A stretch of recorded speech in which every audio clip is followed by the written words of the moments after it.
kitu kikubwa kwa vijana ambacho wanachotakiwa kujifunza, tukiangalia upande wa mitandao, ni kutumia mitandao vizuri.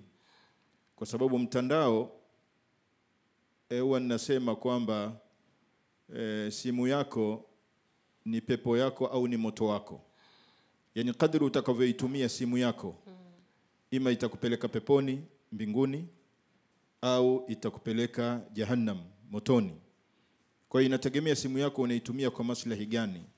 Kwa maslahi ya kumwaga damu za watu, maslahi ya kuvunja umoja wa kitaifa, kuleta madhara katika nchi, hiyo simu itakupeleka motoni. Lakini kama utatumia simu au mtandao kwa ajili ya maslahi ya watu wote, kwa sababu mbora wa watu ni yule ambaye ananufaisha watu wote. Na uzuri wa Tanzania, tumeungana sana, Waislamu, Wakristo na wasio na dini. Tumekuwa na mwingiliano mkubwa sana, na dini zetu zote zinatuelekeza kuwa na amani.